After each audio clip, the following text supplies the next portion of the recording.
राज्यातील शेतकऱ्यांसाठी एक महत्त्वाची माहिती समोर आली आहे.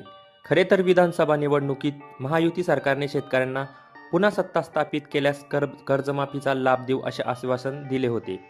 त्यानुसार काही महिन्यांपासून राज्यात शेतकरी कर्जमाफीची मागणी जोर धरत आहे. गेल्या वर्षी राज्यात काही ठिकाणी अतिवृष्टीसारखी परिस्थिती तयार झाली आणि यामुळे शेतकऱ्यांचे प्रचंड नुकसान झाले. परिणामी शेतकरी कर्जमाफीच्या मागणीने अधिक जोर पकडला आहे. दरम्यान आता शेतकरी कर्जमाफीबाबत महत्त्वाची माहिती समोर आली आहे.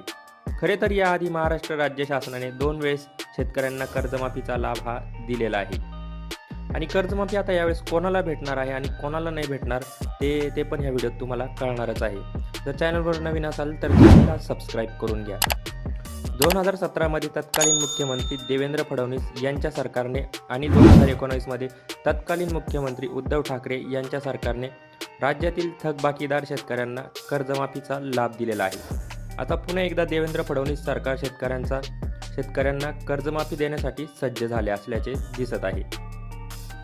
कर्जमाफीसाठी शासनाकडून आवश्यक पावले उचलण्यास सुरुवात झाली आहे. यातून राज्यातील काही शेतकऱ्यांना कर्जमाफीपासून वगळले जाण्याची शक्यता आहे.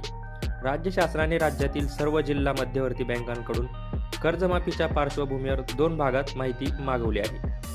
पहिल्या भागात थकबाकीदार शेतकऱ्यांची माहिती मागविण्यात आली आहे, तर दुसऱ्या भागात नियमित शेतकऱ्यांची माहिती मागविण्यात आली आहे.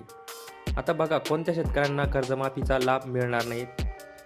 फडणवीस सरकारने शेतकरी कर्जमाफीचा अभ्यास करण्यासाठी एका समितीची स्थापना केली होती.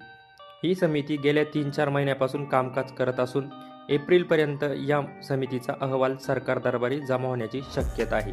एप्रिल म्हणजे 2026 एप्रिल. शेतकऱ्यांना थकीत कर्जाच्या विळख्यातून सोडवण्यासाठी ही समिती दीर्घकालीन उपाययोजना करत असून आता शेतकरी कर्जमाफीबाबत महत्त्वाचे अपडेट समोर आले आहे. खरे तर समितीचा अहवाल अजून सरकार दरबारी जमा झालेला नाही, पण त्याआधीच कर्जमाफीच्या पार्श्वभूमीवर माहितीचे संकलन सुरू झाले आहे.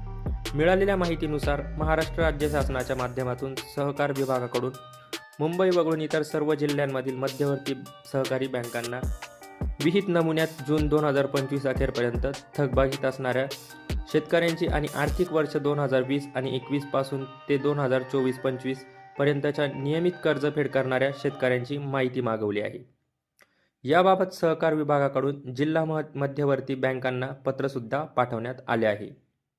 राज्य शासनाच्या सहकार विभागाकडून पाठवण्यात आलेल्या या पत्रावरून ही कर्जमाफी येणाऱ्या आर्थिक वर्षातील म्हणजेच जून 2026 पर्यंत थकबाकीत जाणाऱ्या शेतकऱ्यांसाठी राहणार नाही, हे स्पष्ट होत आहे.